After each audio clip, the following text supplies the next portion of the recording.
Hello to you. Welcome back to Campaign Chronicles, the show that now, of course, only has a week to go, because next Monday we will be telling you the name of France's new president. For now, well, it's all still to play for. And that was brought home to candidates François Hollande and Nicolas Sarkozy this weekend, when some of the skeletons in their closets made unexpected appearances. For more on this, I'm joined on set here by Elena Casas. Elena, we thought he was long gone, really, didn't we, from the presidential campaign? But he's back on the front pages. It's Dominique Strauss-Kahn. It's Dominique Strauss-Kahn, and here he is on the front page of Le Figaro. Now, he made an unexpected appearance back into the presidential campaign on Saturday, really, when The Guardian put him on the front page. Now, he'd done an interview with the American journalist Edward J. Epstein, which they splashed on their front page, in which he apparently alleged that people close to Nicolas Sarkozy, or the president himself, set him up, essentially, that they got Nafissatou Diallo, the woman who, of course, accused him of sexual assault in a New York hotel room nearly exactly a year ago, to go to the police, that Strauss-Kahn thought that his 7 different mobile phones were being tapped by French intelligence services, which he thought Sarkozy was using in an inappropriate way, of course, to spy on him. Now, this might look bad for Nicolas Sarkozy if he's accused of using the intelligence services to follow around his possible presidential opponents. But of course, that's not really how it works with the French public. Strauss-Kahn remains quite a popular figure here, and this is essentially really bad news for François Hollande, because the last thing he wants is to be reminded that Dominique Strauss-Kahn was more economically experienced, more powerful, more charismatic, more popular, etc., than he is. The last thing he wants is for the electorate to be reminded that he's a substitute candidate who, if you like, is in the race because the front runner was forced to pull out. So this is uncomfortable for him. That's why right-wing paper Le Figaro runs it as a front page, when you might think that it's more favourable to the left. It's quite the opposite, really. But their new information that's in that paper is not really all that new. They've got hold of the tapes of the hearing that Strauss-Kahn had when he spoke to investigators in the Carlton affair in Lille. Of course, that's the one where he's possibly might be charged with aggravated pimping because he apparently was part of a prostitution ring there. He repeats in those tapes the defence, rather, that he didn't know those women were prostitutes.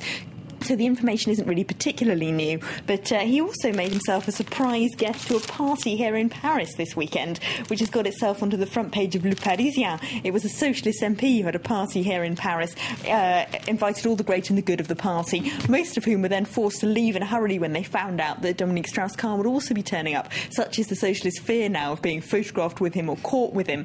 This 2007 socialist candidate, Ségolène Royal, left 5 minutes after arriving when she found out that he was also invited, saying that as a feminist and because of the dignity of women, which she respects, she would never be photographed talking to him. But it just shows how embarrassing he's got for the party. If you have a look at Le Parisien's cartoon there, you've got him bursting out of a cake singing "Happy Birthday, Mr. President." So it's quite clear here who they think might benefit from Deus cacoing back onto the political scene, and that's actually Sarkozy.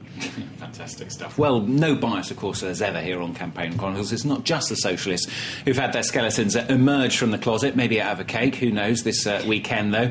Website Mediapart published some potentially embarrassing documents for Nicolas Sarkozy. Yes, this is the one which says apparently that Gaddafi agreed to fund his 2007 election campaign to the tune of €50 million, which is an enormous amount of money when you realise that the cap for funding a French presidential campaign, the most he's supposed to be allowed to spend, is €20 million. Now, the president absolutely denies this. Let's take a listen to him on TV facing that allegation.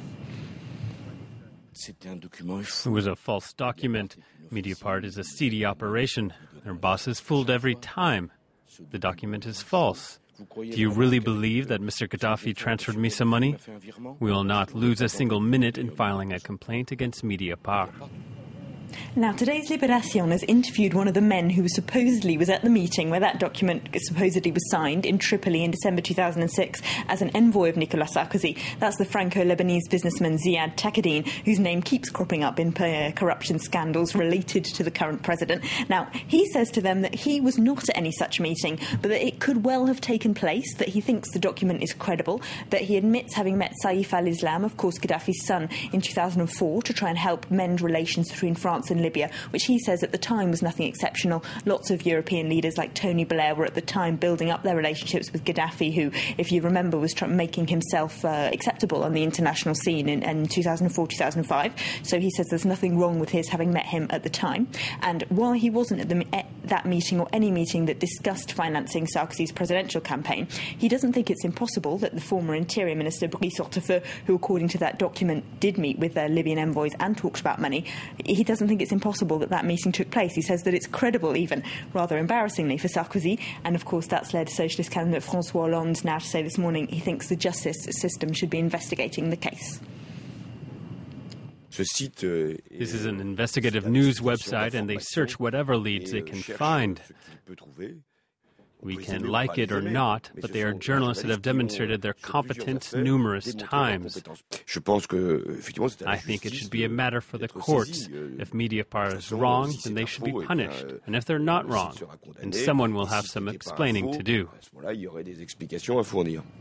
go, that's François Hollande, and that's almost it for the last Monday Campaign Chronicles. But more, of course, tomorrow this time with Elena here on France 24.